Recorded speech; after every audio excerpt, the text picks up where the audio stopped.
Good evening, and welcome to Rhythm and Blues, Preservation Society's Money Media Spotlight. I'm your host, founder, executive director, Perry Thompson. The Rhythm and Blues Preservation Society is a nonprofit organization that preserves the culture of black music. And this Monday Media Spotlight, in honor of National Poetry Month, I'm going to be interviewing Miss Poetess, Miss Nettie Long. So let me get her on now.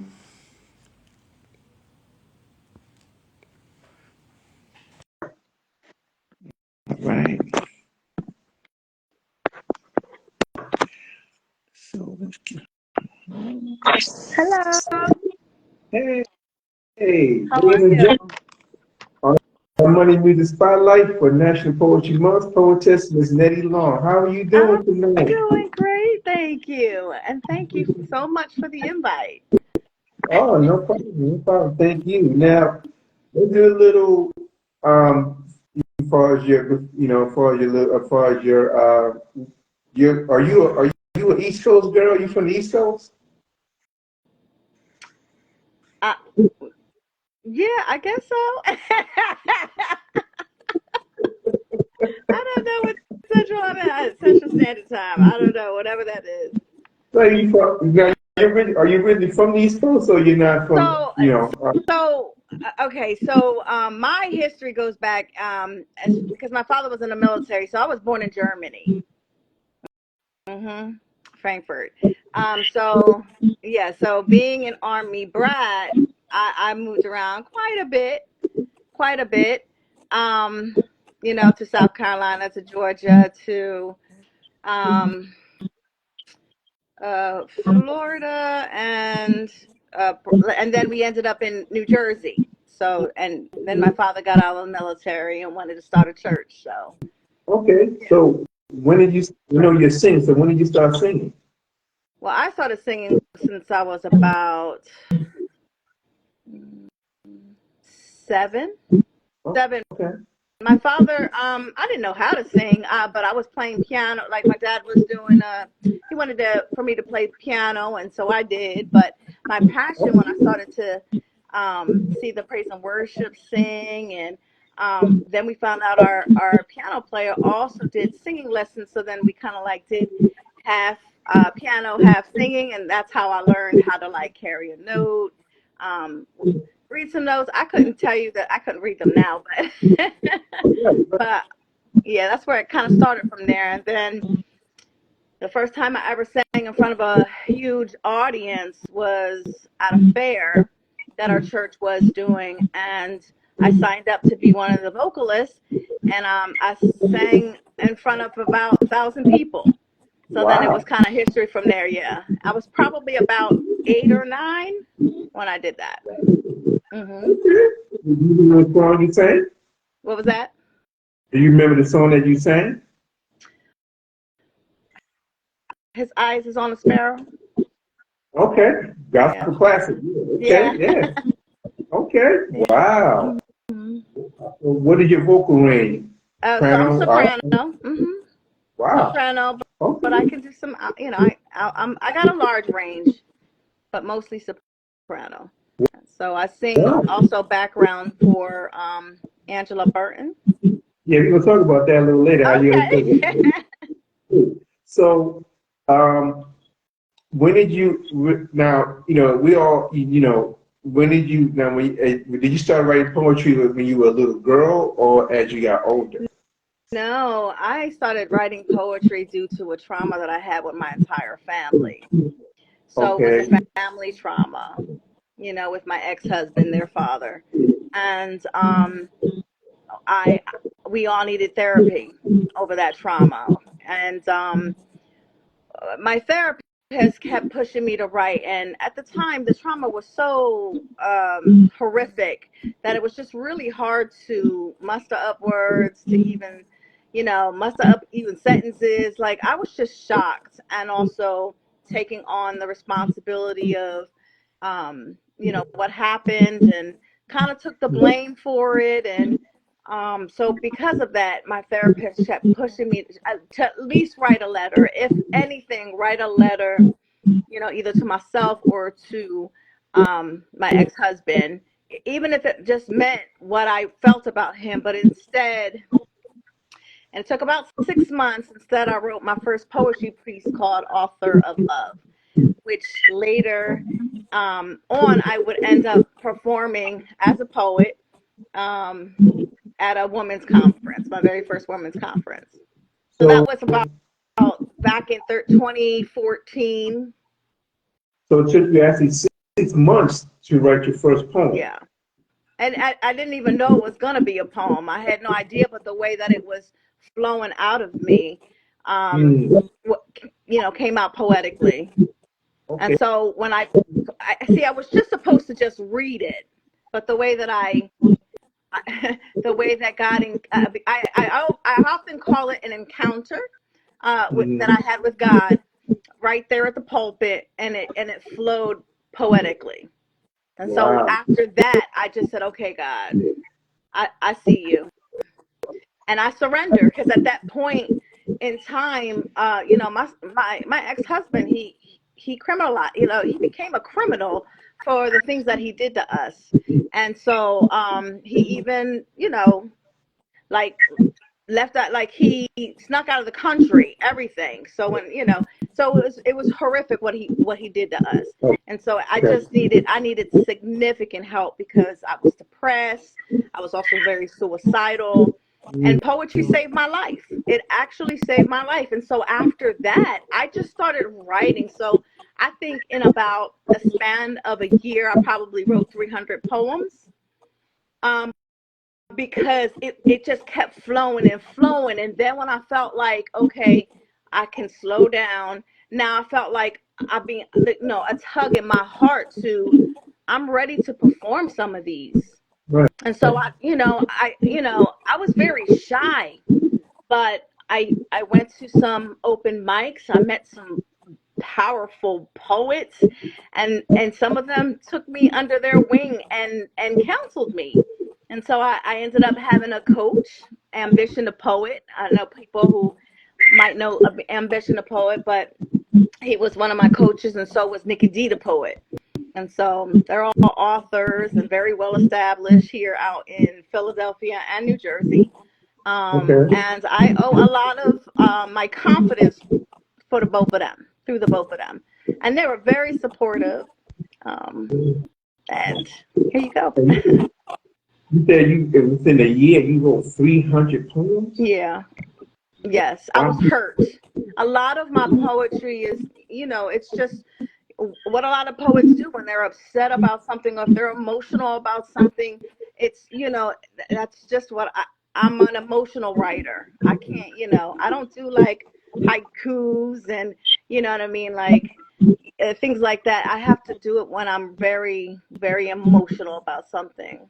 Then I But, can write like effortlessly. And then it sometimes it just takes minutes to right. form a 7-minute piece, because of how passionate I might be on with the topic. So Wow. So, when you decided, so when you did your first poem about what you went through, what was the reception after they heard your poem?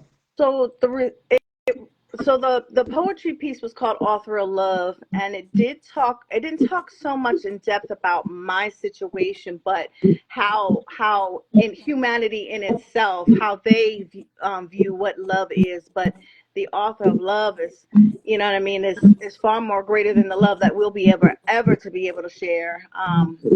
And so that it's that conditional love, and that's what I talk about, mostly about.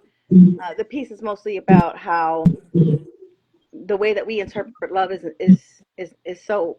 not the way that God intended us to love.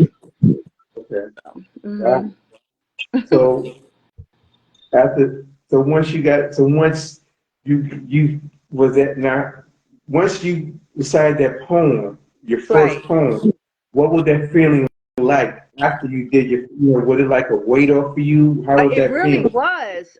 Again, I was just supposed to read it. I was given 7 minutes um, to be able to share a word, right, for this particular Because my kids were like praise dancing, so they did that, and then I was just asked to minister on a word, and then that word came to me poetically, and that's how I ended up doing it.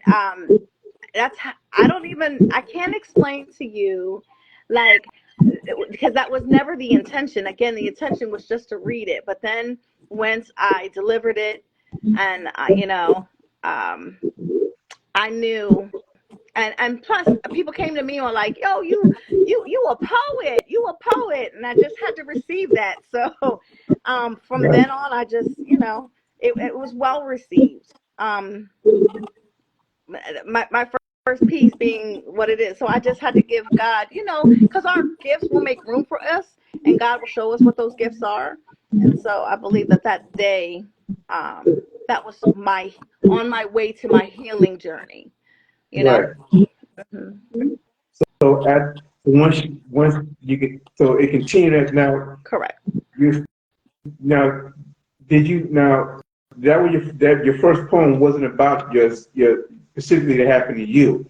Is there a particular poem that you did write that was specifically about your trauma, and did you ever recite that?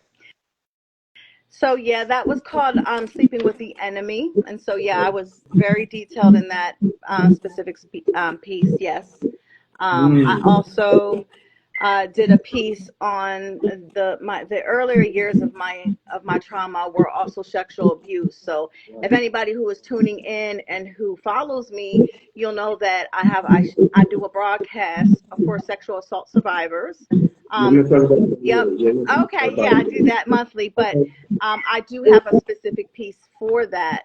Right. Um, yep. Wow. So. So when you spoke your truth in that poem to the public, what was that feeling like? So there always some sort of when you're delivering your testimony, I always feel like there's always peace and also some not triggers but some emotional emotions behind it. And even though I didn't start performing until I felt I was ready to share everything, my whole life, my journey, all I want it to be, the focus and what it is today is to be very relatable. I'm not here to be famous. I'm here to be very relatable. And I can tell you that God has showed up every time. And so, of course, you got to read the room. When I was first starting out, like with, open mics and things like that. But once I started coaching, getting coached, and now I'm at a level of, okay, I can perform, then, that was more on still the main focus was to be relatable no matter what. Okay. Hmm. Wow. So that was the enemy within is the poem that's specifically about what you went through. Yeah, Wow. sleeping with the enemy Look is at what it's that. called. Hmm. Wow. That's a deep title. Sleeping within. Wow. Hmm. So did you find that poem to inspire others who were in the same situation as you? Yes, and it seemed like once I released that specific piece out, I started to get calls. Hey, we're doing things on domestic violence. Do you mind sharing your poem and also sharing your story? And so I probably did that for about a year just for that piece alone. Okay, so Sleeping with the Enemy, you did that poem for a year to Yeah, inspire others. it inspired people to allow me on their platform to share my story. Yep, as also Wow. others. So that what was that feeling like that knowing that your poem, you know, As you reaching know, people. yeah, what was that like? What was that feeling like? It's it's on purpose. You know, um, I come from a background of not being religious, but I have a personal relationship with the Lord, and so I feel like when you have a personal relationship with the Lord, that He's leading you, and so there has been on very, very rare occasions where I just felt like, oh, maybe it wasn't the right choice or the right time to pull this out. But then, people start pulling me as I'm trying to leave. to talk to me about how it impacted them. I have a piece called Deep Within, and it talks about my sexual trauma. And all I said in the piece was that it was my cousin who was a girl, and somebody from the balcony as I was leaving. It was in Bethlehem, PA, and they said, "You said it was your cousin," and the tears just started flowing. I have to. What I got from that was that my piece was relatable to her, and it impacted her, and that maybe that was the first time she ever spoke her truth, Right. and that which happens a lot. A lot of victims don't ever say what happened to them. It makes them feel dirty. So Yeah, I it's unfortunate that the domestic violence and sexual abuse, for years had, in the Black and brown community really wasn't spoken about, and for you to inspire others, for them to tell their truth because of what you went through, what a blessing that is.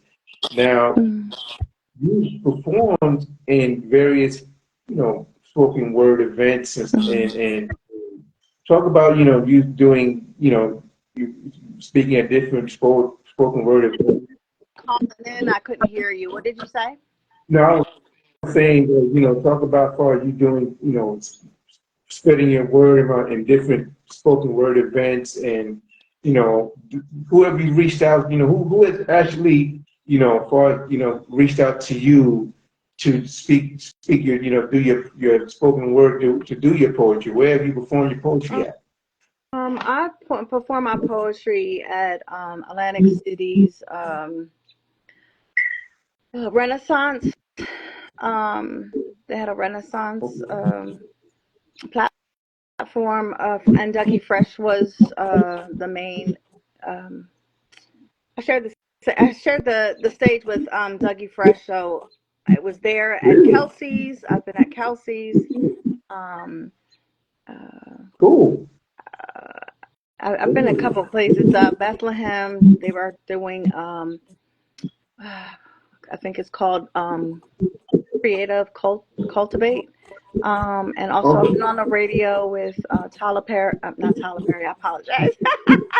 Raymond Tyler on his light show, and other various platforms online as well.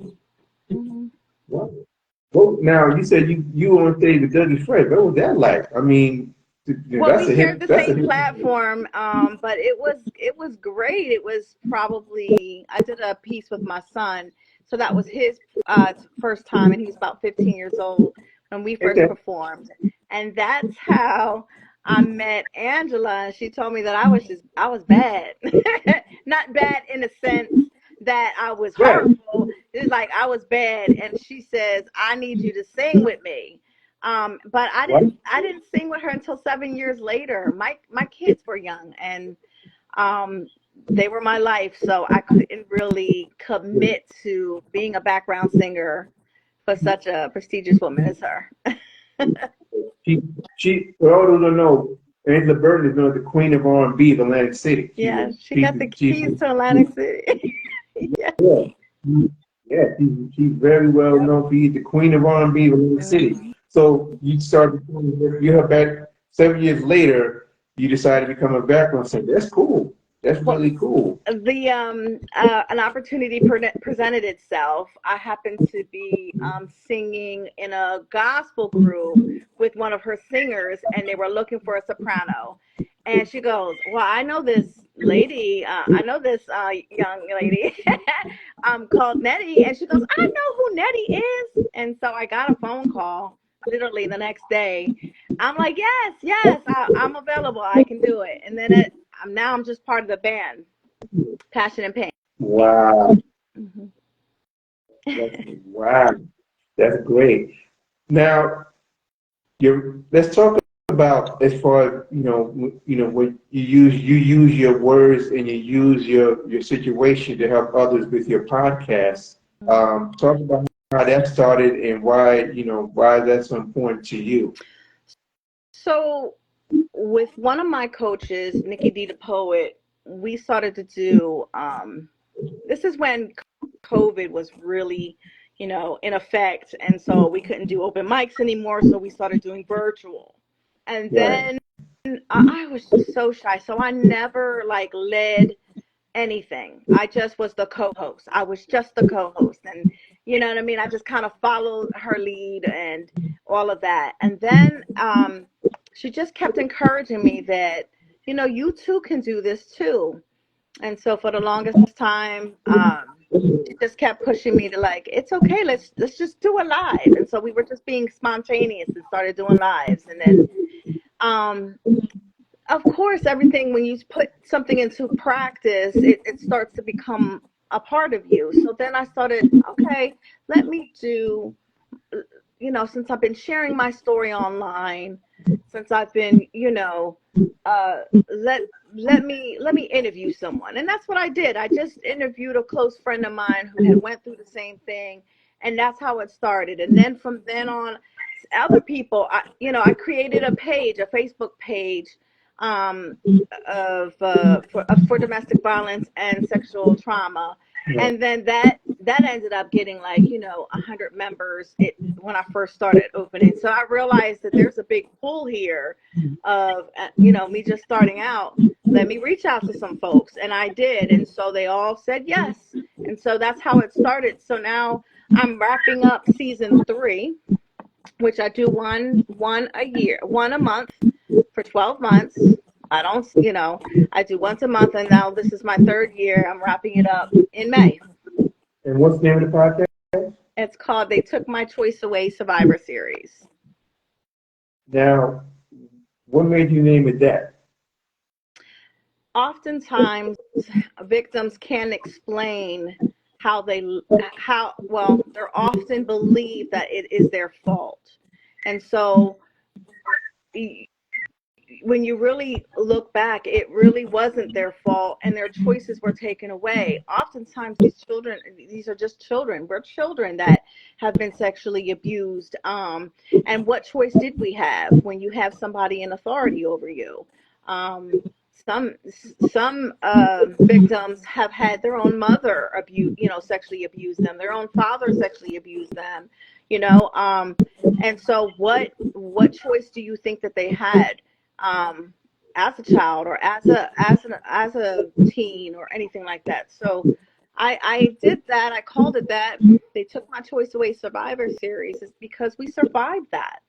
Um, of course, I don't ever do teenagers, because they're still in their healing journey. So, but I interview people who are whole, who are healed, who can talk about their story.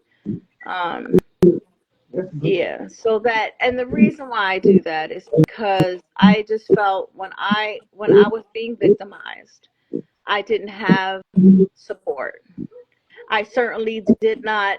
I certainly was not rehabilitated as well. Meaning I didn't get the therapy. I didn't have access to that. But when I got older, I got re-victimized again, and I wasn't. I was given an option. Did I want counseling? And I just said to my parents, like, I don't ever want this. I don't ever want to talk about it again. But what happens when you don't rehabilitate your children, as when they get into adulthood, everything that they've carried, everything that they've suppressed has to come out, and it comes out in ways in our behavior, and sometimes it's bad behavior. Sometimes it's attention seeking, and falling in love with the wrong type of people. And so that it has to do with our identity. It's all tied into our identity.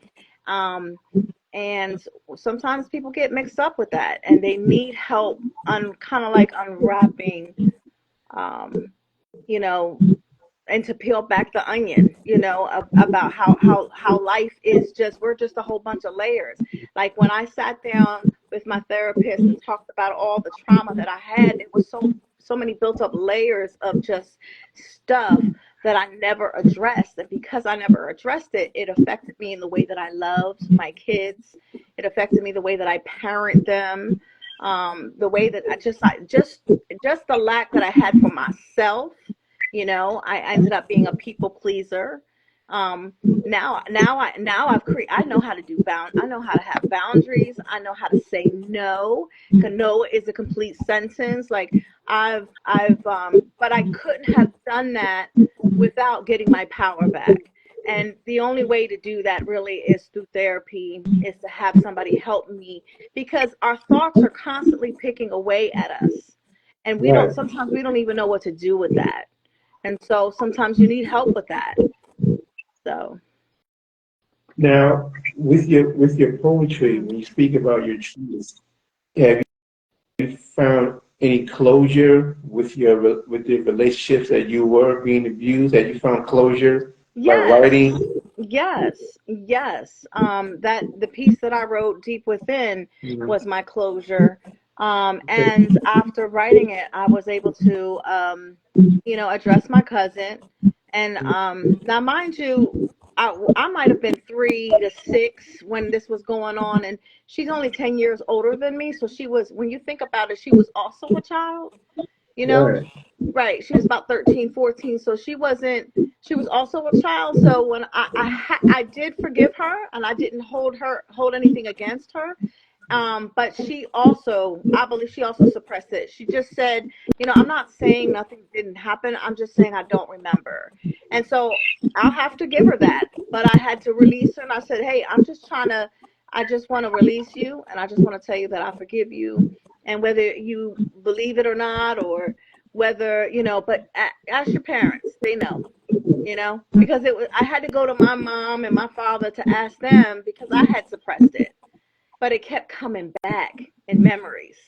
And I just wanted to address it to make sure that did it happen, and they did confirm that it was true. And that poem, Deep Hmm. Within, was your closure. That's my Wow. closure, Now, which would also open the. I see. I thought that piece was just for me, because it's very detailed in the way that I was feeling, right? All the little intricate details that I would feel. Um, but I thought I wrote it for me. But when I had it playing in the background, um, one of my family members, who was not much older than 10, um, had said, "What little secret did you keep? What little secret did you have?" And I said, well, I think you're old enough to know what I'm talking about. And so I started to explain to her that I was being, molested. And all I could hear was tears in the back of my seat. And then I said, okay, what happened? Like, what's going on? So my worst fear, that it was going to be somebody that, that was in my home.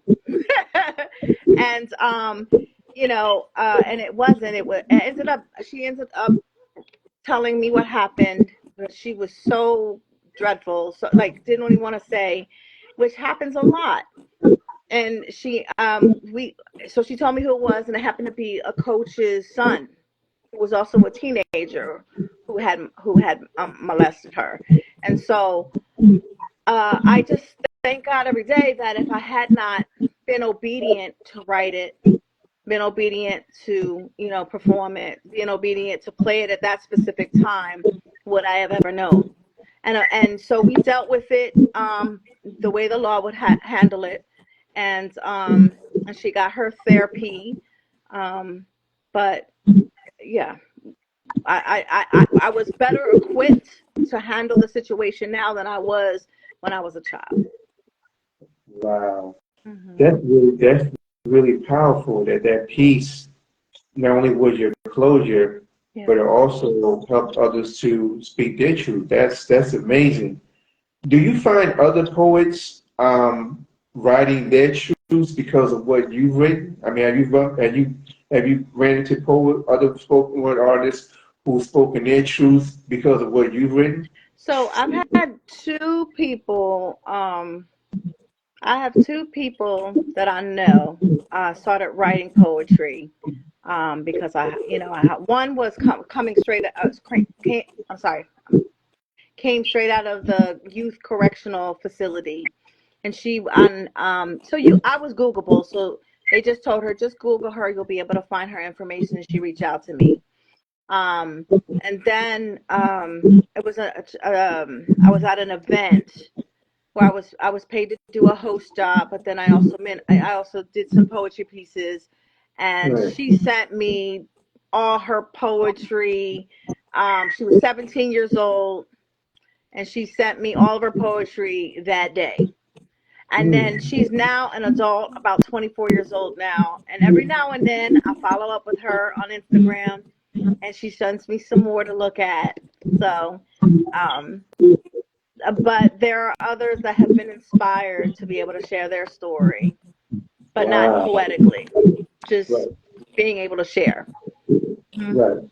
Wow. But that's because of what you go in your poetry, Yeah. it helps. Wow. So also that piece, I have to be careful when I bring it out. But when I do bring that out, that specific piece, deep within, they'll literally will be a line waiting for me to talk to me afterwards. Hmm. Really? Wow. Yeah, I've had one young lady. She was a rapper. We were at an open mic, and she crawled all the way from the other room to get to me, and just crying in my lap.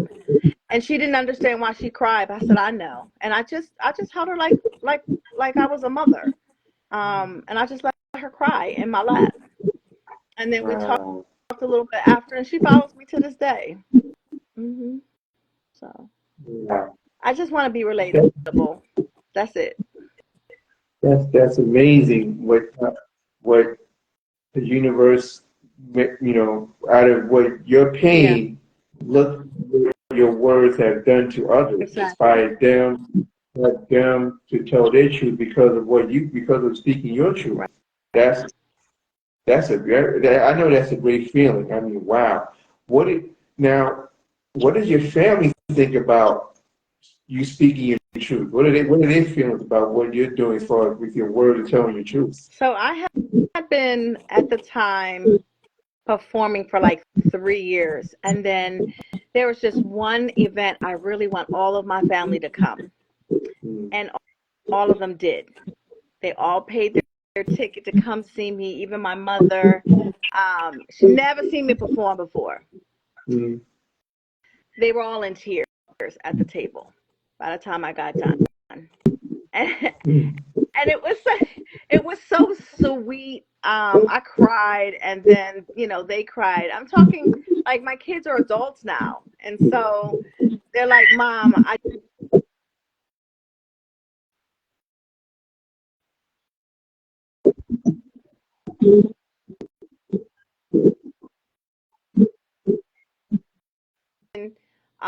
and you're passionate about something that it's going to reach who it needs to reach." And I don't get concerned about the numbers or anything like that. I just want to do my due diligence because no one was there for me. Right. And I feel as though that this topic is, domestic violence. And a lot of people say, well, why can't you just get out? Well, a lot of people can't afford to get out. A lot of people don't have no other place to get out.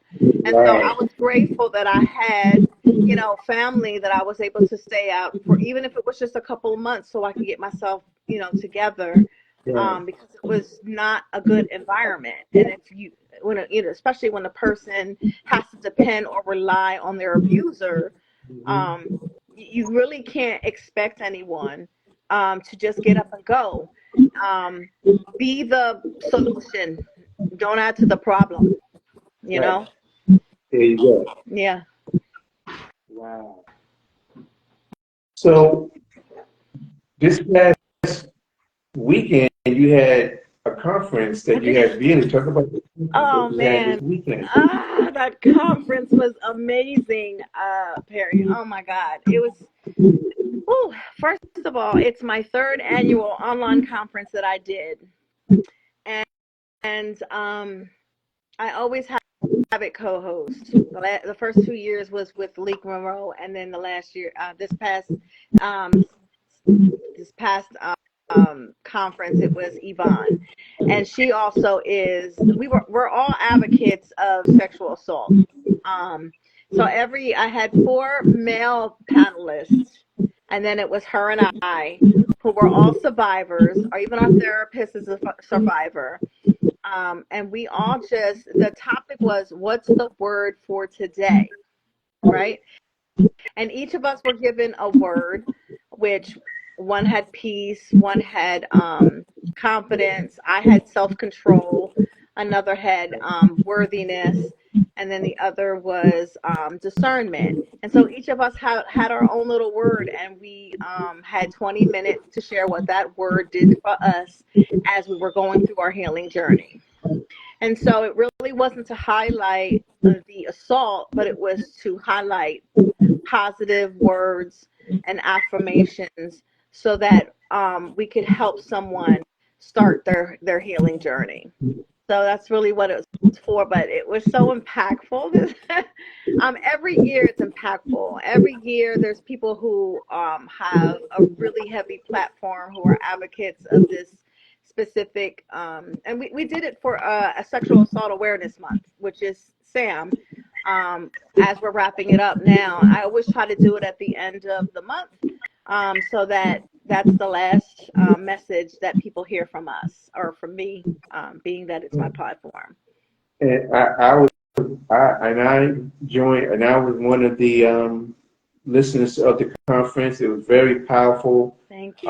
To hear the stories of the women, not just the women, but the men, and to use words again for them to speak their, to use affirmations, for them to release their pain, to use words. Again, that was a great thing to do for them. To use affirmations, to use spoken word, your choice of word of the day, because words are powerful, and you can use words to hurt or to help. That's right. So a great conference to use the spoken word to help others, to inspire others, and for them to speak their truth to help others as well, because that's a very, sexual abuse is very, very, an unfortunate subject that, it's a we beast. need to look at.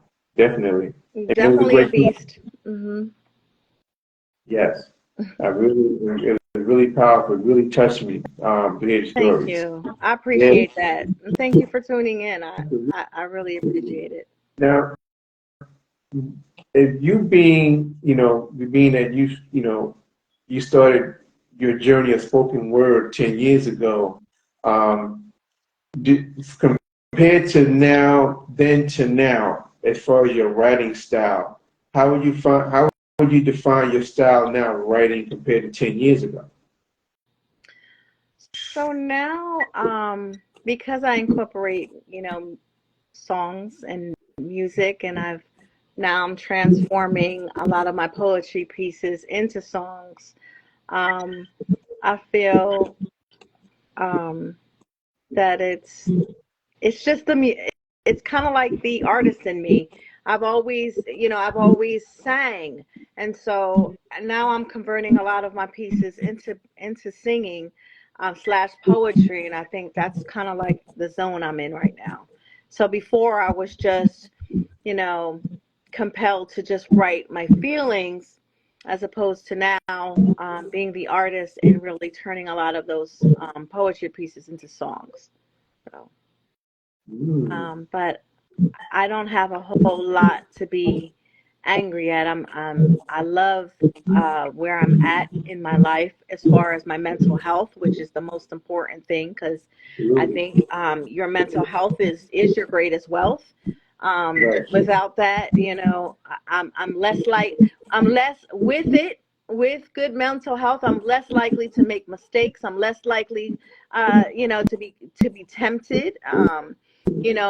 To indulge in my triggers, to allow my triggers to win, because I'm not perfect, and so things do upset me, but I know how to self-regulate. Before I might not have, and so without getting the therapy I needed to help me learn coping skills, to help me use poetry to help me cope, to help me write, to make, to help me, just to help me be more creative instead of, submitting to my emotions.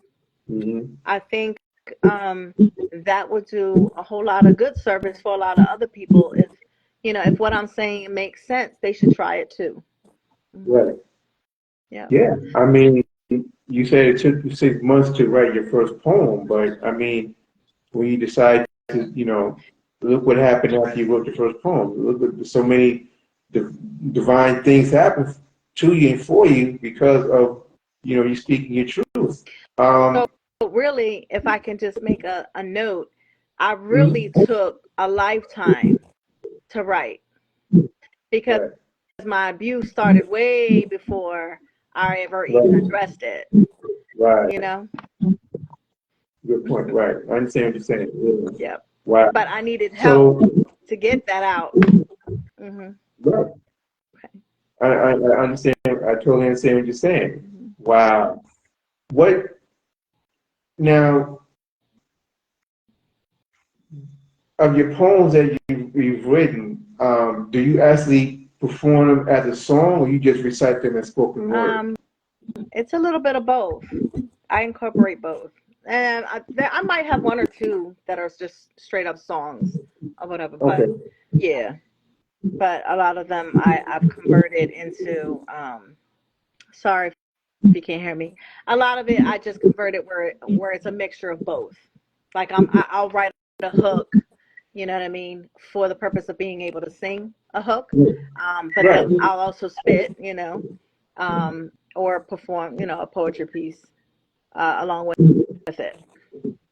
Wow. Hmm. Okay. Now you now have you ever now you speak at different events and stuff like that. Hmm.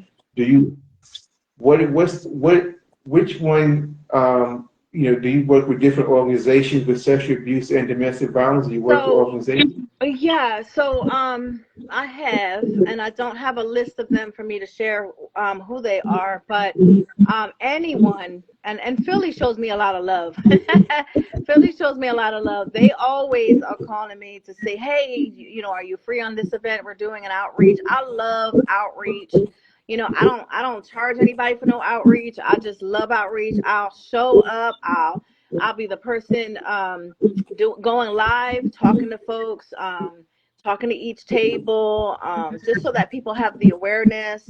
I love outreach, so I'm an outreach type of girl. But yeah, I do get booked for women conferences mostly. Okay. Um, yeah, but that's it. I've been wanting to do like a couples, like a couples, like not a conference, but like a couples event, because I have Right. some nice love, love poetry pieces that I would like to do for that. But I haven't really marketed myself um, for that yet. So Okay. Well, yeah, that's something that could be done in in the the future. works. Wow. Yeah, it's something I need to, yeah, Yeah. That's cool. yeah, That's cool. yeah. I So do a how lot of about hosting right, open mics too. Yeah. right. Mm. So you now do you write poems every day or just like you I said it comes as a don't. feeling? I don't. My life is just too hectic. My life is just so hectic. So I write if I'm emotional, and so Right. it takes me. I'm very. So I like to say this because a lot of people don't look at it like this until I actually bring this out up. But a lot of trauma victims of any type of trauma. It doesn't matter. It can be any type of trauma. We Right. tend to keep ourselves busy, especially if you're not whole, you're not healed, because our thoughts pick away at us. So whether that looks like you're a workaholic and you spend most of your time at work, or if it means that after work you go straight to church and you're at church 5, 6, 7 days a week, and you're just trying to, give because that helps how you feel. And so a lot of people will do a whole lot of good for people and forget about themselves. And so I was one of those people. Oh, So I was a workaholic. My kids barely ever saw me. like, but that's where I felt the most safe at, where I didn't have to deal with, the relive the trauma. Because okay. as an adult, you just kind of think to yourself, like, how did I let this happen? And so, if I could just share a little bit as to why I'm saying this, my I might have been sexually abused in my childhood by two different abusers. And because I didn't get rehabilitated, I only really had my experiences. That's it. I didn't have anybody I could talk to where I could get more knowledge, where I could become more knowledgeable. And so I only had the tools that I had, so that I could give them to my kids, right? But little did I know, after all the relationships that I had with their father, because we were a blended family, um, they were all toxic. And so I didn't realize that I was attracted to toxicity, and I ended up marrying a pedophile. So about when I talk about how, he victimized us, that's what I'm talking about. And that trauma was really meant to really destroy me, to kill me, because I was very suicidal. I took on the responsibility of all the responsibility, like, this is my fault. How could this have happened? But I didn't know what the grooming process was. And these are things that I had to learn. I had to learn. And then I just said to myself, when I started doing the podcast, that I would never leave somebody out in the dark. And that's why I do the podcast. That's why I have hard hitters come, and people who are well known, who are advocates, to help make, to help spread awareness about what the grooming process looks like. Because I was groomed.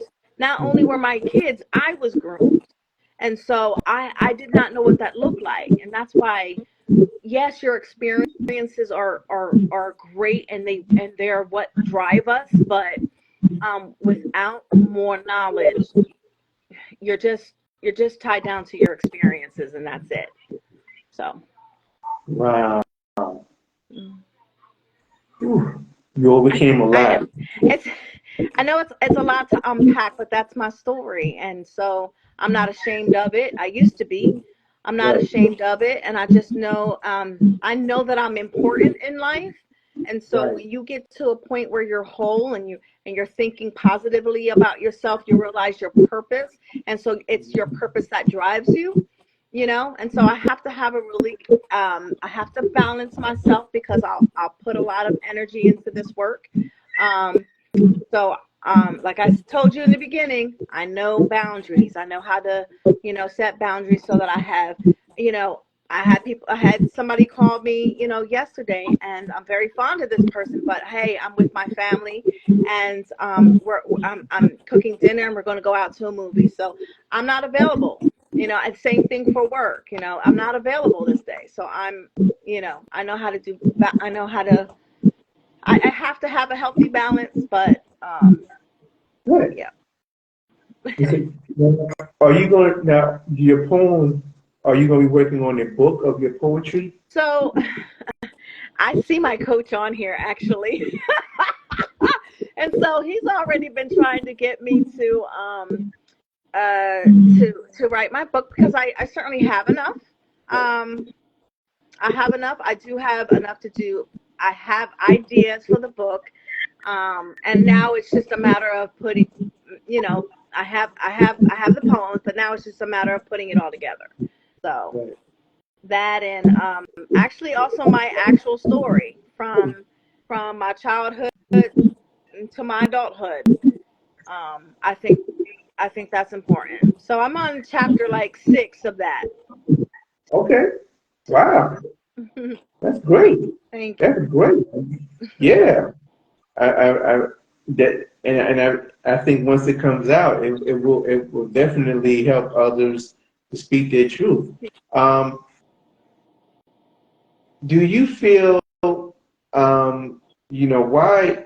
it's, you know, spoken word and writing. Why is it so important for you to do what you do as far as your writing, your poetry, your spoken word? Why is it so important for you, and why is it so therapeutic, not just for you, but for others as well? Why is it so important to you? Because this is National Poetry Month. So why is poetry so important to you? Well, first of all, poetry saved my life. Um, I would have, if I had not gone through the trauma that I went through, I would not have gotten a therapist, and then I probably would not have been a changed person. I probably would still be a people pleaser. I probably would still be, you know, uh, feeding into a food addiction because I allowed food to be a soother. So that's how I coped.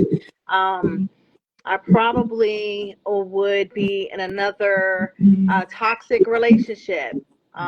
Poetry saved my life. So um, I believe my purpose is to be relatable, but it's to help the next sister out of the hole, the next brother out of the hole. Because it's, as you know, and you know, as you said on a conference, you saw that they were male survivors of sexual assault, domestic violence. Um, you know, uh, that that's if I can help one, I did what I was supposed to. And so I believe God gives us assignments, and that's my assignment. That's that's that's what a great blessing Thank you. that you have bestowed on to others and being a great inspiration to others to use your words to help yourself and to others. We have a few minutes. Is there a Let me poem that you can? gotta do this.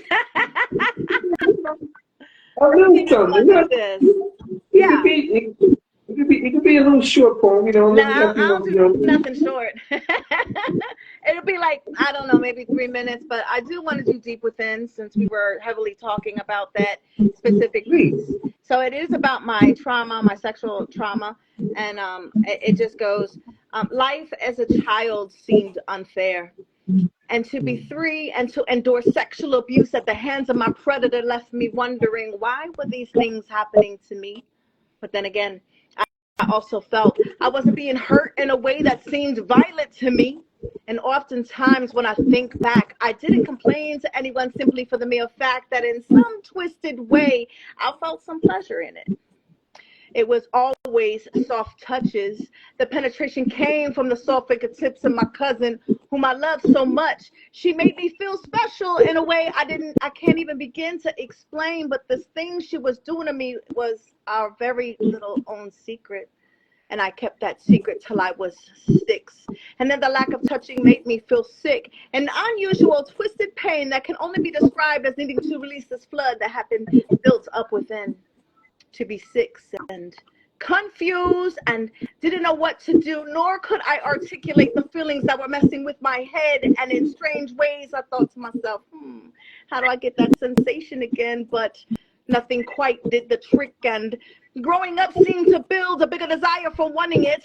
I was left with the pain to no fault of my own and agony with the very thing that would cause such dissatisfaction in my love life. And it didn't matter the countless efforts to try to hold on to the wrong guy that had the right touch to ease these pains ever so gently.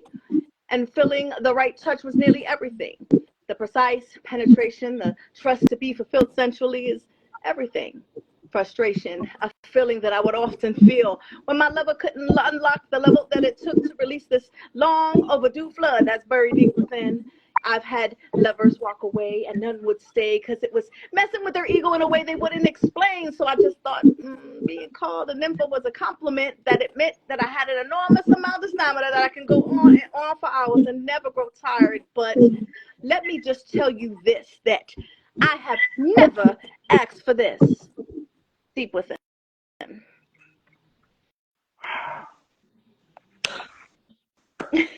Wow, that's Thank you. that is powerful. That's part. It's called the deep within. Mm-hmm. Wow, that's powerful. Thank you. That's powerful. Ooh. and it exposes a lot, right, of what I went through. But I felt like it was necessary. I think in order for you to be your authentic self, you have to be truthful. And I feel like Yeah. poetry does that for people. It's your raw truth, Right. and I feel it's usually done. And poetry is such a safe space to be able to really express your feelings. And most people get that, you know what I mean? Like, sometimes going to open mics, it's best to go at a poetry open mic because that's where it's safest. When it's kind of like mixed, there's a lot of people who don't respect someone up there trying to really express their truth. And Mm-hmm. I feel as though poets they all have been a victim of something, which is why we're here. Mm-hmm. I don't know, that's just my Yeah. my take on it. But So that's a powerful piece. I mean thank that you. is very powerful. I mean I feel when I heard that when you recited, I felt when you were going to say, wow, you felt it. You felt those words, and Yeah, as you said, that's that poem helped a lot of people it does. speak. Wow, and I can tell by your passion and by your emotion, you know, I can see that poem help others Hmm. to tell their truth. Wow. Yeah. So, what's next for Nettie the poet? Nettie Long the poet. What's next for you? Well, my anniversary of three years for the season of They Took My Choice Away Survivor Series is in May. I don't have a Okay. date for that yet, but I'll start advertising. Usually, what I did last year was every Wednesday and every Saturday, I had a survivor on there that was on my platform some time ago, and Okay. and just to help me celebrate it. And it's really to allow the guests to really speak into my life, so that I can continue the work. And so that's how I'm celebrating it. And I think it's important that when you give out to the world, that you should get something back. Um, and year upon year, they don't have no problems doing that for me. But I just haven't booked anyone yet, and I've already had people say, "No, no, don't worry about it. I got you." But so May is coming around the corner, which is like, was it a Wednesday? Right. So God, I like to Wednesday to get somebody on. But then after that, I think it's the 17th. I'll be at Kelsey's in Atlantic City singing with Angela. We'll Oh be doing yeah. 3 sets there, so I'm I'm gonna, excited. I definitely gotta check that Okay. out, no doubt. Yep. I think it's the 17th. Yep. Wow. So this has been. Where can people find you on your social Yes. media?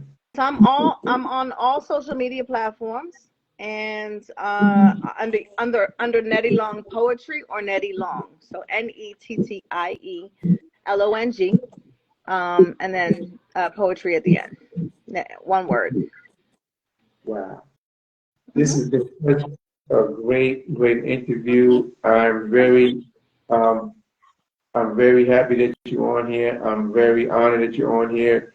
Thank you. You're speaking the truth, using your words to help yourself and others. Hmm.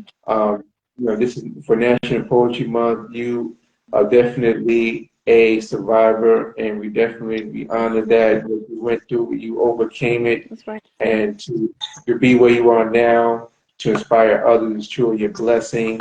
Um, and I just wish you continued success. Thank you. Uh, Continue to spread the word to make awareness of domestic violence and sexual abuse. It needs to be addressed. Continue your mission because your mission is divine. And when you have divinity in your soul and your spirit, everyone will see it. Hmm. Everyone will see it. So I appreciate you being on our Money Media Spotlight, Ms. Nettie Thank you. Long. We honor you. We respect your work. Continue to speak your word through your poetry. Um, you know, I'm just very pleased. From this 1 hour of this interview, I've I've seen, your growth just in this 1 hour. Like, wow, she has really have, Thank you. yeah, I can see the growth of where you came from. So we appreciate you being on our Monday Media Spotlight for National Poetry Month. Again, continued success with your work, and we thank you very much, Ms. Nettie Long. Follow the sister on all social media. She's doing a lot. Um, Let me know that definitely the performance May 17th. That's going to be great. Yep. Again, thank you for being on our show. Oh, you're welcome. And thank you for having me. I so appreciate it. And I want everyone to know before we go that the Rhythm Blues Preservation Society is a nonprofit organization. If you would like to make a donation, go to our Cash App, $RBPSOC18, our PayPal.me/RBPS18, and Venmo at RBPSOC. All donations are tax deductible and are truly appreciated. Again, this has been a Money News Spotlight National Poetry Month celebration with Ms. Nettie Long. Again, we thank her for being on. We appreciate everyone who joined our live. Thank you for being on. Everyone who's continue to support our organization, continue to support Ms. Nettie Long. I'm Perry Thompson, founder of the Rhythm and Blues Preservation Society. We wish everyone a great night, peace and blessings, and let's continue the positive. Let's keep spreading the word of positivity and love. This has been another Money News Spotlight. One love, everyone. Have a good night. Peace and blessings.